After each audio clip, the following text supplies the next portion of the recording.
Hello viewers, আসসালামু আলাইকুম। Welcome back to my channel. আপনারা সবাই কেমন আছেন? আলহামদুলিল্লাহ, আমি অনেক ভালো আছি। আমার দেবরের ছেলে এখানে দোলনা খেলছিল, তো এখানে সব বাচ্চারা দোলনা খেলে, দোলনাটা নিয়ে দিয়েছে, তো ওদেরকে এখানে দিয়ে আমরা ওইখানে ধান শুকাই। তো এখানে দাঁড়িয়েছিলাম বাবুকে সাথে নিয়ে, ধান মেলে দেবো রোদ উঠেছে তাই। তো এখানে ধান টান মেলে দিয়ে বসে থেকে তারপর রান্না করতে চলে আসলাম। ভাবছিলাম ধান শুকালে উঠিয়ে তারপর রান্না বসাবো, এখন দেখলাম ধান শুকাতে একটু দেরি হবো, তাই ভাবলাম রান্না করি আর ধান দেখি, তারপর ধান উঠাবো রান্না হলে। এখানে আমি শুটকির বোনা করে নেব, চেপা শুটকির বোনা, ওর জন্য পেঁয়াজ কেটে ভালোভাবে কষিয়ে নিচ্ছিলাম।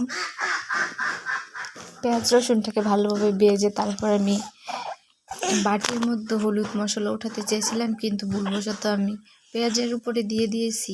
তো ওটার ব্যাপার না, ভালোভাবে সব মশলা কষিয়ে তারপর পরিমাণ মতন পানি দিয়ে দিলাম।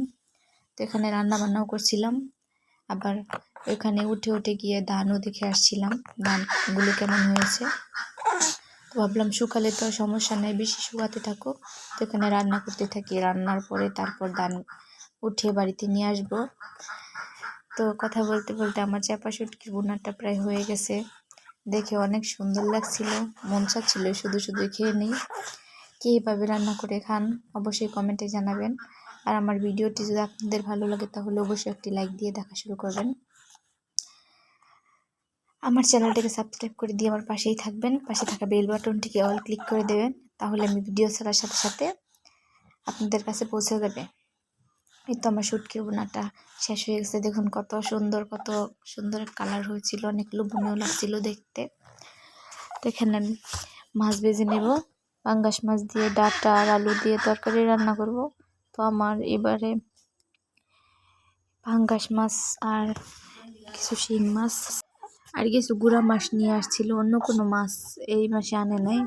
তো কী করবো, আমরা যখন খাই এই মাছ তো সব কিছু দিয়েই খাই, বাজিও খাই, বোনাও খাই, তারপর সবজি দিয়েও খাই। তো এখানে আমি মাছগুলো ভালোভাবে ভেজে নিচ্ছিলাম। তো আমার মেয়েটা একটু ঘুমিয়েছিল, তো ঘুম থেকে উঠে গেছে। ওঠার পরে বড় মেয়ের কাছে দিলাম, কোলে নিয়ে ও খেলা করছে। ও আবার নাস্তাকে কোথায় জানি গেছিল, অনেক দেরি করে বাড়িতে আসছে, তো ওর জন্য ওর সাথে রাগারাগি করলাম। পরে মেয়েকে নিয়ে খেলা করতেছে, তো আমি এদিকে রান্না করতেছি। আবার একবার তো বলছি, বারবার রান্না করতে করতে বারবার উঠলে আর ভালো লাগে না, তো কী করবো, ধান যেহেতু রোদ্রে শুকাতে দিয়েছি, বারবার তো উঠতেই হবে। তো এখানে সাথে আমার দুই যাও রান্না করছিল, তো এখানে সব ধরনের মশলা দিয়ে দিলাম। এখন একটু কষিয়ে তারপর ডাঁটা আর আলুগুলো দিয়ে দিলাম। এই ডাঁটাগুলো ওই দিন নিয়ে আসছিল, তো ডাঁটাগুলো খেতে অনেক ভালো লাগছিল, তো আমি এগুলো কুটে তারপর বক্সে ভরে নর্মাল ফ্রিজে রেখে দিয়েছি। তো এখানে আমি ভালো করে কষিয়ে নিয়েছিলাম ডাঁটা আর আলু, ভালোভাবে কষিয়ে সিদ্ধ করে তারপর জল দিয়ে দিব। তো এখানে আমার ডাঁটাগুলো কষানো শেষ হয়ে গেছে, এখন আমি পরিমাণ মতন জল দিয়ে বসিয়ে দেব।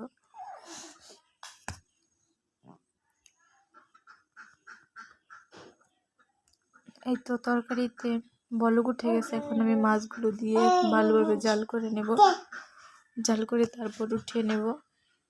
আমার মেয়েটা আজকে খুব বেশি কান্না করছিল আমার কুলে ওঠার জন্য, তো কী করব, কাজ করতেছি তারপর আবার রান্না করতেছি, কুলে নিতে পারি নাই। তো ক্ষেতের মধ্যে খেলা করছিল, তো আমি যখন বারবার ধান লাগাতে যাই তখন আমাকে দেখেও কান্না করে কুলে ওঠার জন্য। তো আমি দেখে নিয়েছিলাম তরকারিতে লবণ হয়েছে কিনা, তো তরকারিতে লবণ হয়নি, তো আমি আরও কিছু পরিমাণ লবণ দিয়ে ভালোভাবে ঢেকে দেব, আর একটু জাল হলে তারপর তরকারিটা উঠিয়ে নেব। তো আমার তরকারিটা জাল হয়ে গেছে, এখন আমি তরকারিটা উঠিয়ে নিলাম। আমি কাজের জন্য আমার অনেক আপুদের ভিডিও দেখতে পারি না, তার জন্য আমি দুঃখিত, কেউ প্লিজ রাগ করবেন না। এই তো ধানগুলো বাড়িতে নিয়ে এসেছি, এখন গোসল করব, তারপর খাওয়া দাওয়া করবো। ওই তো গোসল করে খাওয়া দাওয়া করতে চলে আসলাম। এখানে আসর আজান দিয়ে দিয়েছে, তো এখন খেতে বসলাম। তো অনেক ক্লান্ত লাগছিল শরীরটা, কারণ সারাদিন অনেক কাটাকাটি করেছি, কাটাকাটি করে খাচ্ছি। তো এখানে আমি শুটকির বোনা দিয়ে আগে শুটকির বোনাটা খেতে ভালোই হয়েছিল। তো আমার আজকের ভিডিওটি কার কার ভালো লেগেছে অবশ্যই কমেন্টে জানাবেন। আর আজকের ভিডিওটি এই পর্যন্তই। সবাই ভালো থাকবেন, সুস্থ থাকবেন, আমাদের জন্য দোয়া করবেন। সবার সুস্থতা কামনা করে এখানে বিদায় নিচ্ছি। আল্লাহ হাফেজ।